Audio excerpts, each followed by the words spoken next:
तो स्टूडेंट आज की वीडियो में हम डिस्कस करने वाले हैं फ्यूज फिलामेंट फैब्रिकेशन, जिसको हम शॉर्ट फॉर्म में एफएफएफ भी बोलते हैं। तो इस वीडियो में हम देखेंगे सबसे पहले कि इसका इंट्रोडक्शन देखेंगे आपका एक छोटा सा फ्यूज फिलामेंट फैब्रिकेशन का। उसके बाद हम इसके जो टर्म्स ऑफ रेफरेंस, कुछ कॉमन नेम्स होते हैं फ्यूज फिलामेंट फैब्रिकेशन के जो कि इस टेक्नोलॉजी को रिलेट करने के लिए यूज़ करे जाते हैं, उनको देखेंगे। उसके बाद इसके कुछ पार्ट्स देखेंगे एंड देन इसकी वर्किंग। उसके बाद मटेरियल्स और एप्लीकेशन जो इस प्रिंटर्स में यूज होते हैं, और लास्ट में हम इसके एडवांटेज और डिसएडवांटेज देखेंगे। तो चलिए शुरू करते हैं आज का वीडियो।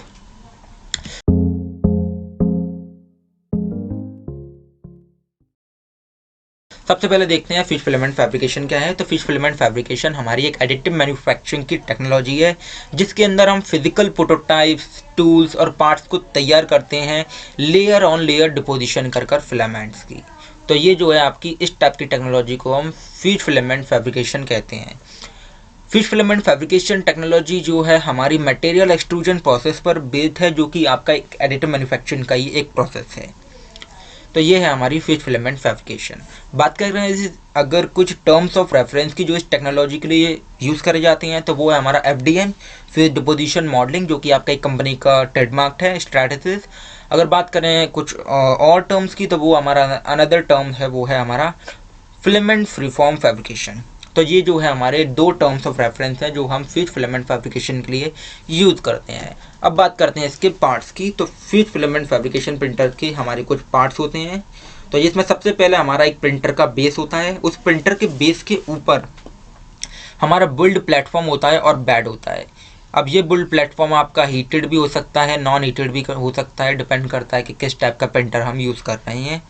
उसके बाद यहाँ पर ये जो है आपकी स्टेपर मोटर लगी रहती है। इन स्टेपर मोटर का काम क्या होता है कि ये हमारे प्रिंटर को लीनियर डायरेक्शंस में मोशन प्रोवाइड करती है। जनरली प्रिंटर का जो मोशन होता है वो 3 डायरेक्शन में होता है, लीनियर एक्स, लीनियर वाई और लीनियर जेड में।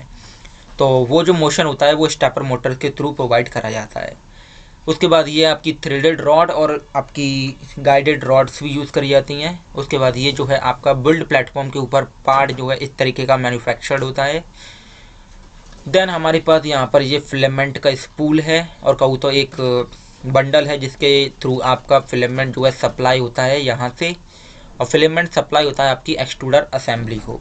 अब एक्सट्रूडर असेंबली के भी हमारे पास कुछ पार्ट्स होते हैं, लाइक आपका सबसे पहले हॉट एंड होता है, नोजल होती है, रोलर भी होता है। अब देखते हैं इनका फंक्शन क्या है।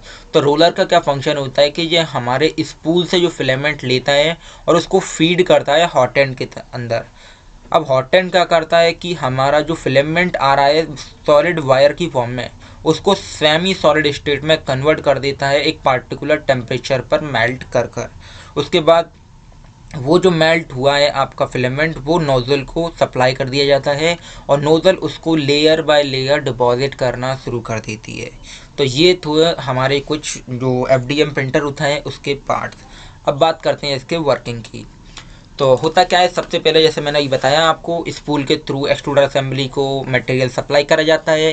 देन हॉट एंड मेल्ट करके नोज़ल को दे देता है, नोज़ल उसको लेयर बाय लेयर डिपॉजिट करना शुरू कर देती है।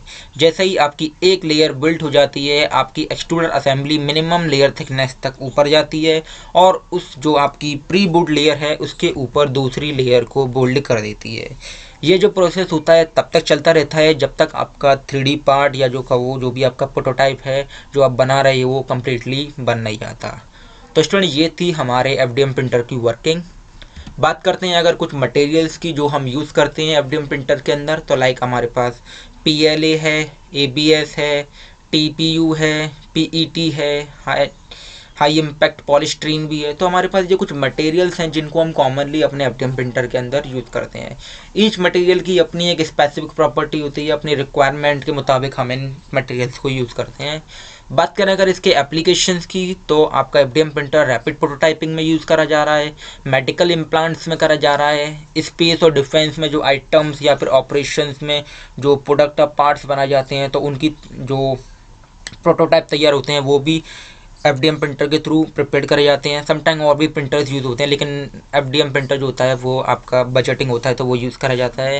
रेस्टोरेशन एंड रिपेयर्स में भी यूज़ करा जाता है, हाउस होल्ड गुड्स में भी यूज़ करा जाता है, एयरक्राफ्ट के जो पार्ट्स होते हैं उनमें भी तैयार करने में हम जो है एफडीएम प्रिंटर का यूज़ करते हैं। बात करते हैं अगर इसके कुछ एडवांटेजेस की, तो जैसा मैंने अभी बताया कि ये जो प्रिंटर होता है आपका बजट फ्रेंडली होता है, मतलब आपकी ये जो प्रिंटर्स होते हैं इतने कॉस्टली नहीं होते हैं, मतलब ऑल प्रिंटर्स में इनकी जो बजट होती है ठीक रहती है, मतलब ईजिली इसको कोई अफोर्ड कर सकता है। तो ये जो होते हैं आपके बजट फ्रेंडली होते हैं। वैरायटी ऑफ मटेरियल्स का यूज़ कर सकते हैं हम इस प्रिंटर्स के अंदर। पोर्टेबल होते हैं क्योंकि इनका साइज इतना बड़ा नहीं होता, तो आप इसको ईजिली कहीं पर भी कैरी कर सकते हो। एनर्जी सेविंग होते हैं, इतनी एनर्जी भी रिक्वायर्ड नहीं करते हैं। इन्वायरमेंटली बेनिफिट है, किसी भी तरीके का पॉल्यूशन भी नहीं करती। तो ये थे हमारे एफडीएम प्रिंटर के कुछ एडवांटेजेस। बात करें अगर इसके डिसएडवांटेजेस की, तो कुछ डिसएडवांटेज भी हैं इस प्रिंटर के, जैसे कि स्लो बिल्ड रेट। इस प्रिंटर की जो प्रिंटिंग स्पीड होती है ना वो स्लो होती है, तो इसके कारण इसकी स्लो बिल्ड रेट होती है, जो कि आपका एक डिसएडवांटेज है इस प्रिंटर का। पुअर मैकेनिकल स्ट्रेंथ होती है, जो हम पार्ट्स तैयार करते हैं इस प्रिंटर से उनकी जो मैकेनिकल स्ट्रेंथ होती है वो पुअर होती है।